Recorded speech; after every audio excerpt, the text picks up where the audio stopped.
Jasprit Bumrah Australia से तो आ गए हैं, पर ऑस्ट्रेलिया में उनके बारे में बात होनी अभी बंद नहीं हुई है। ऑस्ट्रेलिया के प्रधानमंत्री से लेकर आम जनता तक बुमराह के नाम पर वाह वाह कर बैठती है। पर इससे क्या होगा? मजा तो तब आएगा जब ऑस्ट्रेलिया के खुद के खिलाड़ी बुमराह की तारीफ करें। तो सुनिए स्टीव स्मिथ क्या कहते हैं। दुनिया के शीर्ष बल्लेबाजों में शुमार रखने वाले स्मिथ ने रिकी पॉन्टिंग से बात की। पॉन्टिंग उनके भी कप्तान रह चुके हैं और पॉन्टिंग ने जब बुमराह ने अपना कैरियर शुरू किया था तब उनकी प्रतिभा को निखारा भी था। बुमराह 17 साल के थे जब उन्होंने मुंबई इंडियंस को ज्वाइन किया था। उस समय टीम के मेंटोर रिकी पॉन्टिंग ही थे। पॉन्टिंग को बुमराह खास लगे थे, पर ऐसे भी नहीं जो बुमराह आज हो गए हैं। जब स्मिथ ने पॉन्टिंग से बुमराह के बारे में बात की तो पॉन्टिंग ने कहा कि मेरी तो छोड़ो, ये बताओ कि तुम्हें बुमराह के खिलाफ कैसा लगा। स्मिथ के बारे में कहा जाता है कि तेज गेंदबाजों का विश्लेषण करने में उनका जवाब नहीं है। स्मिथ ने पॉन्टिंग से कहा कि बुमराह को अगर मैं 2 ओवर खेल लूं तो मुझे थोड़ा आइडिया होने लगता है, पर मुश्किल ये है कि बुमराह की पहली 8-10 गेंदें ही निकालना मुश्किल होती हैं। स्मिथ ने कहा कि बुमराह एक लोमड़ी की तरह चालाक है, फिर उसका एक्शन भी ऐसा है कि आप जल्दी उसे भांप नहीं पाते हैं। उनके बॉलिंग आर्म का एक्सटेंशन इतना ज्यादा है कि कई बार बल्लेबाज अपनी तरफ से उछल कूद कर जाते हैं और गेंद बाद में आती है। और जिस तरह से वो दौड़ते हैं ऐसा लगता ही नहीं है कि गेंद इतनी तेज होगी, पर पड़कर गेंद गोली की रफ्तार से निकलती है।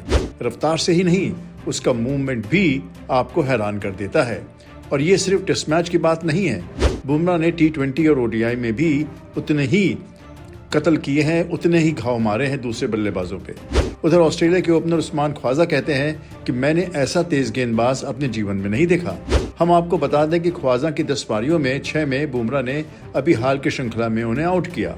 दूसरी पारी में तो खैर बुमराह को ख्वाजा को गेंदबाजी करने का मौका ही नहीं मिला, क्योंकि बुमराह चोटिल जो थे। पर जो कुछ भी बुमराह को ख्वाजा ने देखा, उन्होंने कहा कि ऐसा लाजवाब गेंदबाज मैंने अपनी जिंदगी में नहीं देखा। ख्वाजा कहते हैं कि यह हमारी खुशकिस्मती है कि हमने सिडनी टेस्ट की दूसरी पारी में बुमराह का मुकाबला नहीं किया, वरना उस पिच पर बुमराह को झेलना मुश्किल हो जाता। ऑस्ट्रेलिया के सामने जो 162 रनों का लक्ष्य था वो एक पहाड़ सा लगने लगता। बुमराह का ऐसा हवा बल्लेबाजों पर बन गया है कि अगले महीने होने वाली चैंपियंस ट्रॉफी को लेकर सभी की सांसें अटकी हुई हैं। सबके जहन में सवाल यही है कि बुमराह क्या फिट होंगे, क्योंकि अगर बुमराह फिट हुए तो अपने 10 ओवरों में वो कहर बरपा देंगे। साथ ही साथ उनके पुराने साथी मोहम्मद शमी की भी वापसी तय है। ये दोनों मिलके बल्लेबाजों की वाट लगा सकते हैं। सुना जाता है कि शमी ने बुमराह से कहा है कि भाई ध्यान रखो, चैंपियंस ट्रॉफी में साथी होंगे। अभी बुमराह की फिटनेस को लेकर जो भी खबरें आ रही हैं वो ये कह रही है कि उनकी पीठ में स्पाज्म है, यानी रह रहकर उन्हें सांस लेने में पीड़ा होती है। सुनने में तो इतनी बड़ी मुश्किल नहीं लगती है। अगर बुमराह फिट हुए तो चैंपियंस ट्रॉफी में टीम इंडिया तहलका मचा सकती है। पर क्या बुमराह फिट होंगे? इस सवाल का जवाब हमें अभी मालूम नहीं है। इस सवाल का जवाब बुमराह को भी अभी मालूम नहीं है। इसका जवाब खुद बुमराह के पास नहीं है, तो देखें किस्मत में क्या लिखा है।